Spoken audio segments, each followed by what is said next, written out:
Salut, c'est toujours Transonore avec le PRE de Saint-Denis, partie 2. Bonjour, je m'appelle Kenji. Bonjour, je m'appelle Jala. Bonjour, je m'appelle Alain. Bonjour, je m'appelle Mohamed. Bonjour, je m'appelle Moha. Yo, moi c'est Jean-Carlos. Salut, c'est Foussine. Bonjour, moi c'est Djibril. Hier, on était au parc du Glacis, c'est au Franc-Moisin. On est venu découvrir la forêt comestible qui a été créée par l'association Engrenage. Transonore, la transition et l'insertion par le son. Comment vous appelez-vous et que faites-vous dans la vie? Bonjour, je m'appelle Hugo Kuhn et je suis cofondateur de l'association Engrenage. Quand avez-vous créé l'association? L'association elle a été créée en 2019. Voilà, il y a 6 ans maintenant. Quel est le but de votre association? Nous, on développe des activités liées à l'agriculture urbaine, au paysage et à l'événementiel culturel. Le but, c'est de créer des espaces de rencontre, de découverte et du lien social pour les habitants du territoire. Elle sert à quoi? L'association, justement, à revégétaliser la ville et à ce que les gens se rencontrent. Et végétaliser, en fait, ça veut dire mettre de la végétation, donc de la nature, des plantes, dans des endroits où il n'y en a pas. Pourquoi avoir créé l'association? Quelle a été votre inspiration? Nous, on vient plus ou moins de Saint-Denis et on trouve qu'il y a peu de nature. Là, tu vois, par exemple, tu es entre deux quartiers, le Franc-Moisin à Saint-Denis et les 4000 à la Courneuve. C'est des quartiers avec beaucoup de grosses tours, de bâtiments, des cités, et il n'y a pas énormément de parcs. Donc nous, déjà, on pense qu'il manque de végétation. Être entouré de nature, ça fait du bien aux gens. Si tu es entouré que de béton, ça fait pas trop du bien non plus. Donc nous, ce qu'on veut, c'est remettre de la nature au cœur des villes.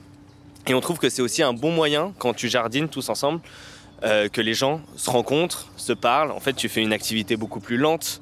T'es pas toujours, tu vois, quand tu es sur ton portable, tout va super vite. Quand tu prends le métro, tout va super vite.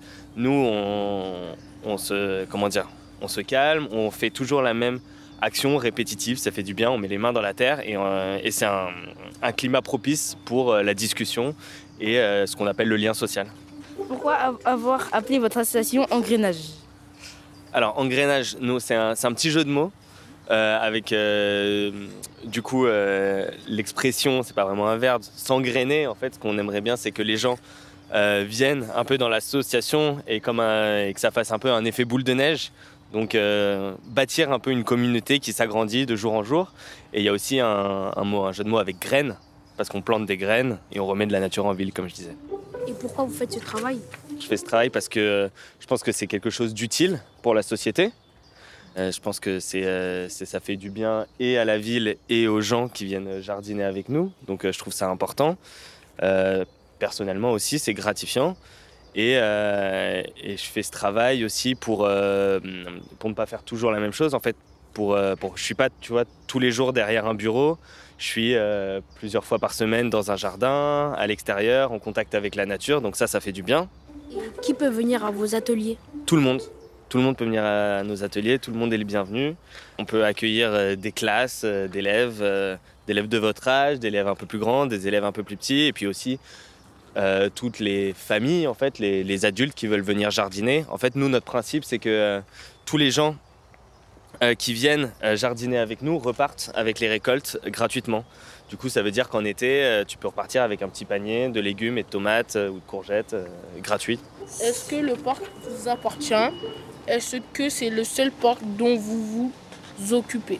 Alors non, le parc il ne nous appartient pas, on n'est pas propriétaire du parc. Le propriétaire, c'est l'établissement public territorial, bref, c'est Plaine Commune. Plaine Commune, ça regroupe plusieurs villes, Saint-Denis, Aubervilliers, enfin bref, c'est eux le propriétaire. Et nous, on a une convention d'occupation, donc c'est comme si on était un peu locataire d'ici, enfin sauf qu'on ne paye pas de loyer, mais on a été missionné par la collectivité pour s'occuper de ce parc et pour développer une forêt comestible. Et non, c'est pas notre autre site, on a un autre site, c'est le site où on a commencé qui s'appelle le jardin pédagogique du 6B. Les jeux, ils sont où dans le parc? Les jeux? Oui. Il n'y a pas de jeux dans le parc, en fait, il n'y a pas forcément des jeux dans un parc. Nous, en fait, on est un parc un peu spécial, on est un parc qui est dédié à l'agriculture urbaine. Donc c'est différent d'un parc public. En fait, les gens peuvent venir et se balader, faire la balade autour, et puis les gens peuvent venir jardiner avec nous. Mais c'est pas vraiment un parc pour que les enfants jouent, donc il n'y a pas de balançoire, tout ça. Mais on va construire un espace de convivialité ici, là-bas. Donc il y aura des tables et les gens pourront venir peut-être faire des jeux de plateau. Tu vois, comme des dominos, des échecs, tout ça. Écoutez, vous allez visiter la forêt avec Boris, qui est un peu responsable de la forêt comestible. Il va vous expliquer comment ça fonctionne. On a pu visiter la forêt comestible avec Boris qui est en service civique. Il y a les autres qui pensaient que ça allait être une forêt en bonbons comme dans Charlie et la chocolaterie. Pour vous, c'est quoi une forêt? Une forêt, c'est des plantes, des arbres. Ok. Une forêt, c'est un endroit où il y a des plantes. C'est ça. Et quel type de plantes? De tout. Des arbres. Ok. Surtout des arbres. S'il n'y a pas d'arbres, c'est pas une forêt. Ok. Et du coup, une forêt comestible pour vous, c'est quoi? Une forêt où il y a des trucs qu'on peut manger. Par exemple, des fruits ou des légumes ou que les arbres, par exemple, ils sont comestibles. C'est ça. Ou soit toute la forêt comestible. Du coup, là, ici, on fait une forêt comestible. C'est ça, et c'est ça. Et en fait, la forêt comestible, c'est une pratique d'agriculture qui essaye d'imiter pas seulement le fait qu'il y ait des arbres, mais aussi les processus de la forêt. Et donc, par exemple, si vous vous tournez là derrière, vous voyez, il n'y a que de l'herbe. Oui. Mais en fait, on pourrait très bien dire que ça, c'est une forêt en devenir. En quoi? En devenir. C'est-à-dire que plus tard, si on la laisse comme ça, des arbres ils vont pousser et ça va devenir une forêt. Et donc la forêt, c'est aussi quelque chose de dynamique. On commence d'herbe, l'herbe elle pousse, dans l'herbe poussent des arbres, et puis après on arrive à une forêt. Les arbres étaient tout petits parce que la forêt a été plantée il y a 2 ans. Boris nous a expliqué qu'il n'y avait pas que les arbres dans la forêt. Il y a aussi beaucoup de plantes, des herbes aromatiques, il y a des légumes et il y a des fruits. Argousier. Poivrier du Sichuan. Pêcher commun. Abricotier. Cerisier, griotier, prunus, cerasus. Chêne vert. Quécus. Ilex. Un noyer commun. Corne du Périgord. Juglan Regia Corne. Vous faites aussi des fruits? Bah oui, là tu vois, derrière toi, il n'y a que des arbres fruitiers. Hein. Tout ça, c'est des arbres fruitiers. Et puis après, il y a des petits buissons qui produisent des fruits. Donc là, on a des pêchers, on a des abricotiers, on a des pommiers. Ouais, des buissons de groseilles, de cassis, de framboises. On a de la baie de goji aussi. On a. C'est quoi la baie de goji? Il est là, regarde. C'est ce buisson.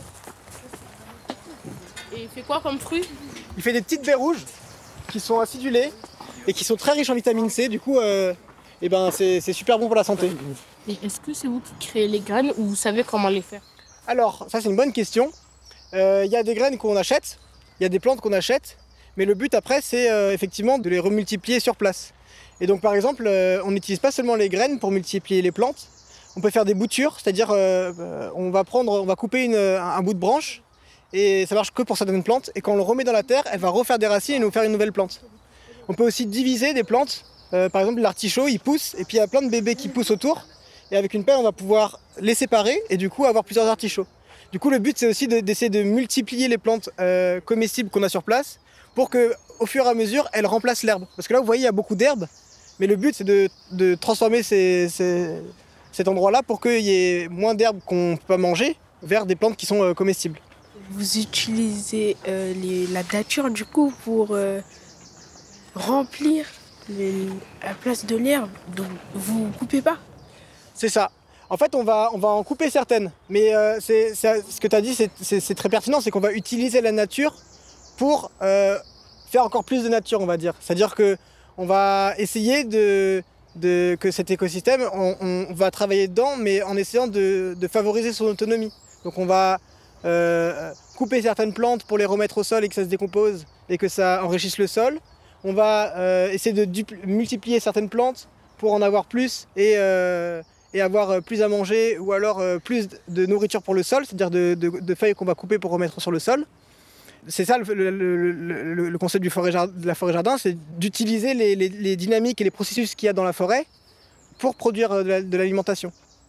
Là où l'agriculture qu'on a aujourd'hui, elle est sur des logiques plus où on va rapporter des choses pour faire pousser tes plantes. Donc de l'engrais, des graines, on va utiliser des machines pour travailler la terre, etc.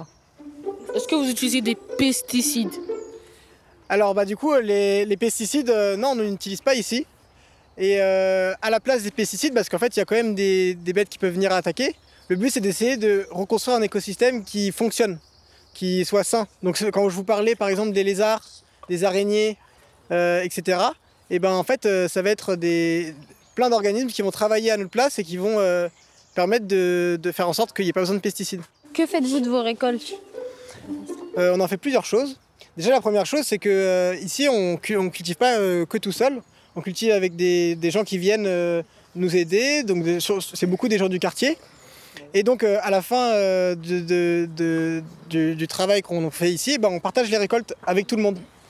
Et des fois aussi, quand on a trop de récoltes, le but, ça va être de transformer pour conserver ces récoltes. Et du coup, là, on utilise plusieurs techniques. On peut sécher, par exemple, pour faire des tisanes. On fait aussi des fermentations. Donc, c'est-à-dire, on va mettre à fermenter les plantes pour qu'en fait, elles se conservent longtemps. On fait aussi des confitures, ouais. Parce qu'il y a beaucoup de fruits qui arrivent en même temps en été. Et du coup, il faut arriver à faire en sorte que ces fruits ne pourrissent pas et qu'on puisse les manger toute l'année. Est-ce que vos confitures, elles sont faites avec du sucre? Ouais. Les confitures, la recette, c'est de mettre à bouillir avec du sucre les fruits. Et c'est comme ça que tu fais la confiture, ouais. Elles sont bonnes? Ouais, elles sont bonnes, ouais. Et on a goûté certaines choses de la forêt comestible, n'est-ce pas, Djibril? Apolline, qui est en stage chez Engrenage, nous a fait goûter des plantes comme l'oseille, le pissenlit et un petit fruit rouge bizarre qui pousse dans un buisson et qui a le goût de l'abricot. Soit vous avez de la chance et vous mangez un qui est bon, soit c'est pas du tout bon. Qui veut un oseille? Ouais, c'est ça. Et les noyaux, vous pouvez les jeter en bas. Mais madame, ça va grandir ou ça reste comme ça? Et si on mange les noyaux, ça se passe quoi? Bah, y a rien de grave, juste c'est dur, c'est pas bon. Madame, quand ça va grandir, ça reste de cette taille-là, madame. Ah, merci. Ça reste de cette taille-là? Ça, c'est la graine. Et si tu la rejettes là, pouf, ça va refaire un autre arbre. Oui, mais est-ce que ça reste de cette taille-là? Comment ça? Ah non, ça va grossir. Ah, parce que là, Ça, je c'est crois Nex, ça. qu'il y a 1% de peau et 10% de 80. Et c'était bon ou pas alors? Trop, non. Ouais. Ça se rappelle la pêche et tout. Ça, c'est Nex, ça. Qu'est-ce que c'est? Ça, c'est du chalef. Ok. Et ça fait des petits fruits rouges qui sont soit hyper acides, soit très sucrés. C'est un peu au petit bonheur la chance. C'est de l'oseille. Votre. T'es en train de faire quoi là? T'as pas goûté? Je suis en train de manger de l'oseille. C'est trop bon, c'est une plante. L'oseille commune. C'est trop bon. C'est bon. C'est bon l'oseille. C'est trop bon, Fleury Mijon. Les fraises. Ah, C'est bon. ouais, c'est bon. C'est bon. Et vous, les gars, vous avez kiffé ou pas l'oseille? Ouais, c'était bon. C'était bon. Et toi, Fousseinou, un petit avis? Oui, ça va, c'était bon. Ok. Moi, ça va, j'ai bien aimé. Un petit goût citronné, bien soigné. On peut les manger? Ça, je l'ai déjà vu dans mon école. Ça, t'as déjà vu dans... c'est un arbre à Là, raisin. pour l'instant, il n'y a rien dedans. C'est des prunes. Non. C'est un arbre à raisin. Ça commence par un M. Comment ça s'appelle le fruit? C'est pas un fruit. Oh, alors. C'est un N et un O. Noix. Noix. Noix de cajou. C'est dans la famille des noix, ouais. C'est dire c'est une noix. Noix de caillou. Il a failli bêter. Y a pas de trucs mangeables. Si tu bêtes C'est un noisetier. Si, il est au bêta, genre. Mais voyez là, Vraiment ils sont des pas encore noisettes. là. Ça fera des noisettes. Avec Apolline, Boris et Léo, on a pu faire du jardinage. On a décompacté la terre avec des instruments, la grelinette et la houe. Je suis en train de... Tu décompactes le sol. Je décompacte le sol. Compacté, maintenant Il était compacté, maintenant je suis en train de le rendre mou. En fait, la terre, elle était toute dure. Et grâce à ce que je fais, elle va devenir toute molle. Ça va servir à faire que les racines, faire que les racines, elles rentrent dans la terre. pour qu'on puisse cultiver des légumes. Pour qu'on puisse cultiver des légumes. Tu sais comment ça s'appelle, ce que tu es en train de manier là? T'inquiète, moi. Non. Ça s'appelle la grelinette. Grelinette, ça s'appelle. Après, bon, là, tu vois, le sol, il est tellement compacté que même si on passe un labour, je pense que ça va pas changer grand-chose. Là, on est vraiment sur un sol qui est mort, en fait. Là, il n'y a pas de racines, il y a très peu de microbiologie. Donc là, c'est un sol qui est très mal en point. Mais avec la grelinette, déjà, ça va lui faire du bien. Et puis après, quand on va remettre beaucoup de légumes et de la densité plein de racines, déjà ça va le remettre en route, quoi. C'est fastidieux, l'agriculture manuelle, c'est quelque chose qui est fastidieux, mais c'est comme ça qu'elle est pratiquée majoritairement dans le monde, hein. Il y a que dans les pays dits développés qu'on utilise du pétrole pour produire du blé. Qu'est-ce que vous en avez pensé, les gars, du jardinage? Djibril, t'as aimé? Oui, j'ai beaucoup aimé.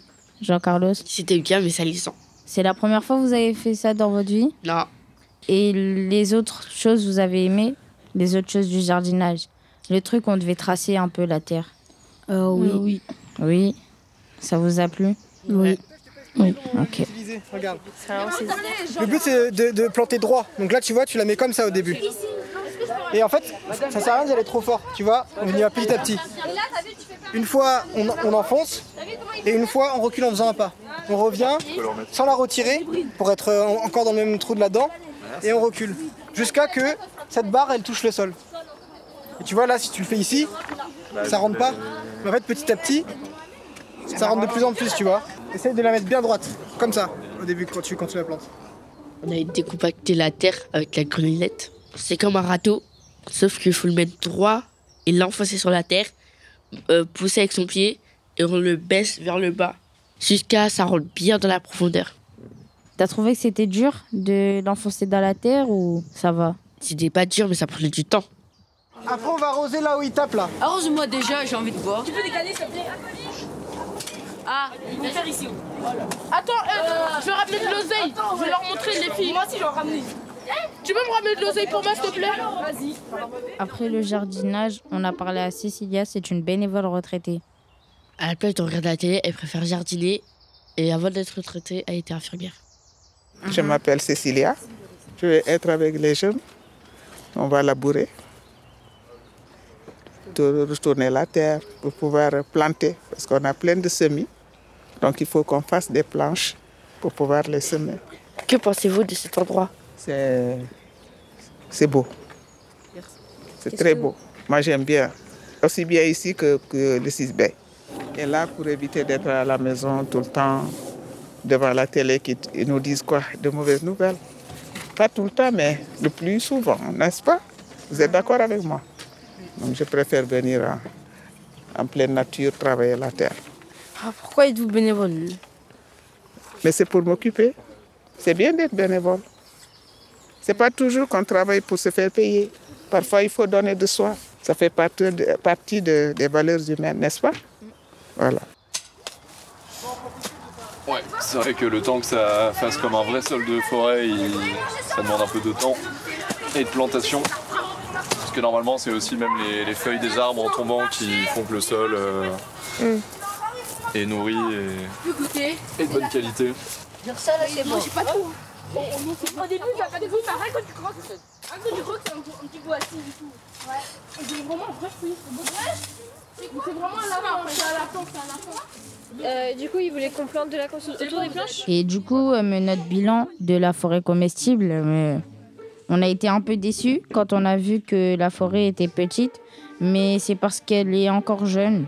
Il faudra revenir dans quelques temps pour voir son évolution. Alors, pour en conclure, rendez-vous cet été pour manger des fruits de saison chez Engrainage. Et si vous voulez avoir plus d'informations, il faut aller sur le compte Instagram de l'association. Là, on a terminé la session de studio. On va finir. Qu'est-ce que vous avez pensé de cette semaine? C'était d'art. Chacun son tour. Diala, toi, t'as pensé quoi? Oh là là, on a bien mangé. Oh là là. Ouais, on a bien mangé. Hein. Et c'était bien aussi parce que j'ai rencontré des nouvelles personnes. Je suis fière. Ouais, on a joué, on s'est échangé nos snaps et tout, on a mangé. J'espère Inch'Allah, on se voit dans une prochaine fois. Je vous invite tout au resto. Fousseinou, toi, t'en as pensé quoi? Ça va, c'était bien. J'ai bien aimé le jardinage. Mohamed, t'as pensé quoi de cette semaine? Au début, je pensais que ça allait être nul, mais j'ai rencontré de nouvelles personnes. Moi, j'ai apprécié, j'ai rencontré des bonnes personnes, même si je pensais que ça allait être éclaté, hein, franchement. Mais ça va, c'était bien. Et toi, Alain? J'ai bien aimé la semaine et tout, c'était incroyable. J'ai découvert plein de personnes. J'ai même retrouvé des personnes que je connaissais déjà. C'était incroyable et tout. J'ai bien aimé le jardinage, le pain. tout, la briche, le jardinage et tout, un peu tout. Hein. J'ai découvert plein de nouveaux métiers aussi. Et toi, Jean-Carlos, comment as-tu trouvé cette semaine? C'était bien. Ils étaient salissants de ouf. Moha. Avant de venir, je me suis dit, ça se voit, ça va être nul, tout ça. Mais à la fin, j'ai trouvé ça incroyable et tout. J'ai découvert beaucoup de trucs. Plein de nouvelles personnes que j'ai aimé beaucoup. Il y a aucune personne que j'ai pas aimé. J'ai aimé tout le monde et c'est tout. Ok. Et bon, on va terminer avec Djibril. Moi, j'ai bien aimé la semaine. Je me suis fait des amis. J'ai bien aimé les repas, le goûter pas trop. Et j'ai bien aimé le jardinage. Et voilà. Merci de nous avoir écoutés. Merci à toutes les personnes qui ont bien voulu répondre à nos questions. Mathilde, Idrissa, Simon, Odile, Hugo, Boris, Apolline, Léo, Cécilia. Merci à l'équipe de Transsonore. Merci à Mohamed, Céline et Ludivine. Et dédicace au PRE. La famille. Et à Déclic aussi, dédicace. À la prochaine, Inch'Allah.